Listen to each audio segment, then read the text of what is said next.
All right, so the Cavs, we've been waiting forever for them to do something. It's been a terrible offseason so far. They've done nothing of significance.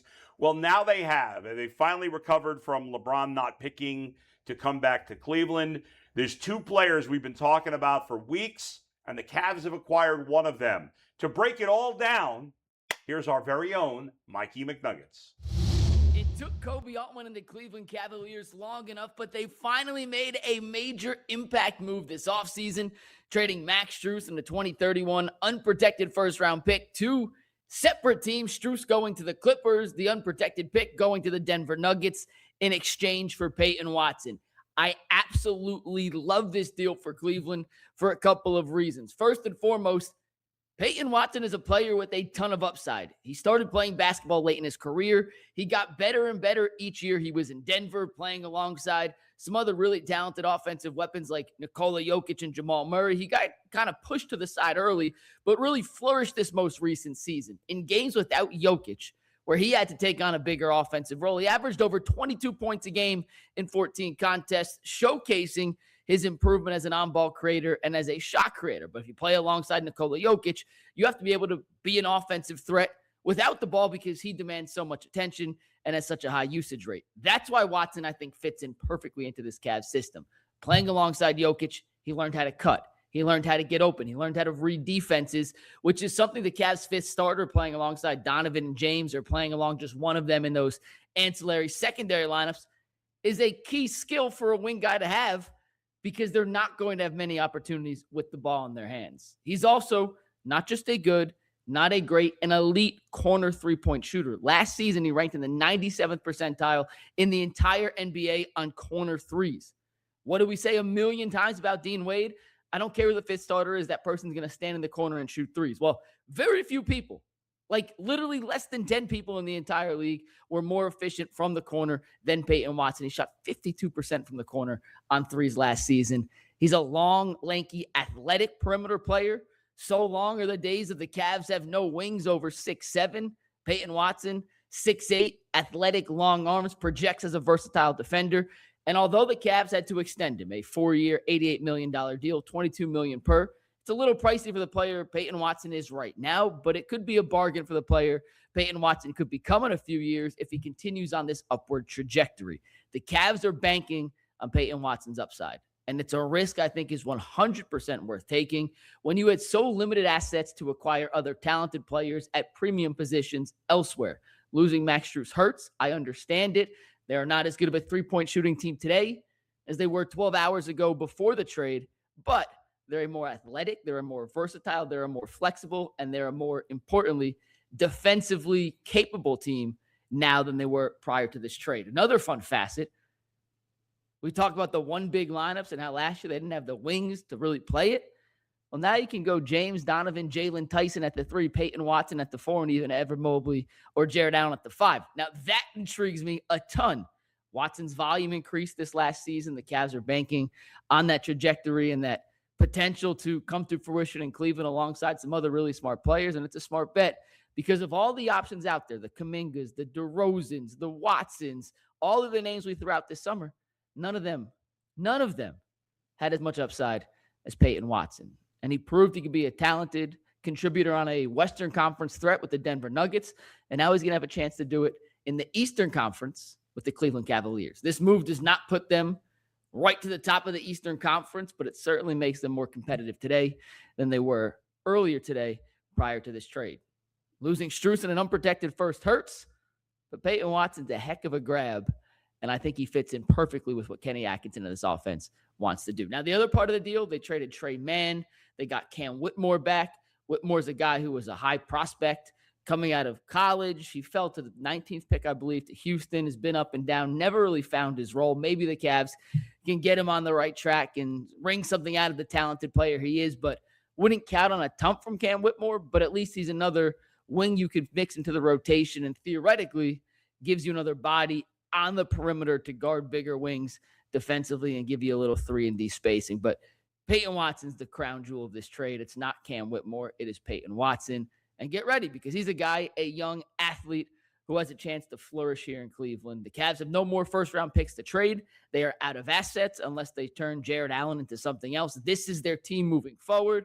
And this team with Peyton Watson is not necessarily the top in the East, but I do think this elevates them out of the muck of the middle into that second class, which I'm not sure they were in prior to this deal. I give Kobe Altman in the front office a ton of credit. Not an easy move to pull the trigger on, not an easy move to make, but they did it. And last but not least, give James Harden credit.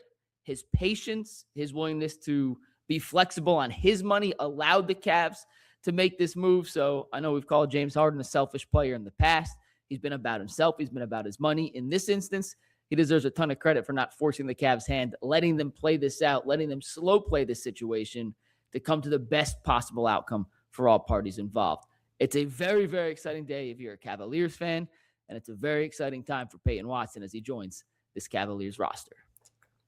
All right, here's the breakdown from Mikey McNuggets, guys. I heard Lima this morning on his show. I saw a clip talking about it. He's a big NBA fan also, and he liked it. I mean, it sounds like a really good move. Mike said it was risky. I don't know that it's that. I mean, I guess if they're terrible in 2030, you gave up a draft pick, but, who cares at this point?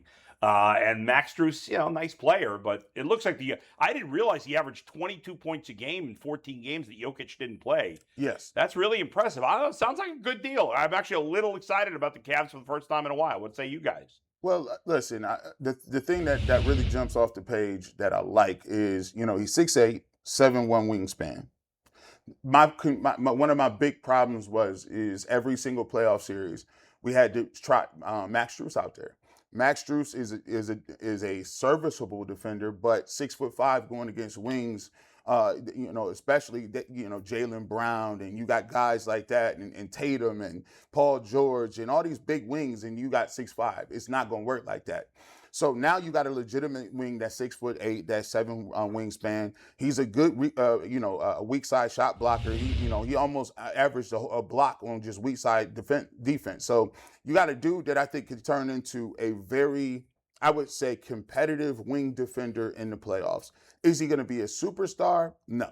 But that's not what they're looking for. That's not the thing that they're looking at. They need defense, guys that can hit corner threes, and guys who can make a shot when it needs to be done in the playoffs, especially from the corner and especially shooting threes. If he can average somewhere about 38, 39% from the three-point arc and consistently be a wing defender, I think it makes a lot of sense for him. They had to make this move because I think McNuggets is correct.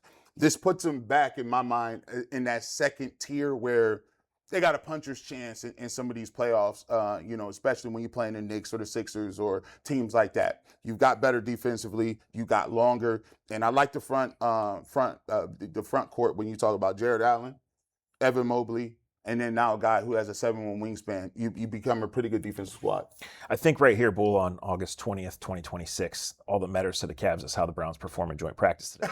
No, all that matters to the Cavs is right now, this season and next. They're not worried about 2030, right? And they got a younger player. So the optics of the whole thing were bad, mostly because they didn't get LeBron. Mm-hmm. But they never were going to be in frontline moves here. And that was salary reasons, whether LeBron was a free agent or not. So you didn't get LeBron, and he signed a minimum. He came to the East. All of that stinks. You got a player here who's 18 years younger than LeBron, right? You got a player who has upside. And I think of all the things Mike said, the fit is most important.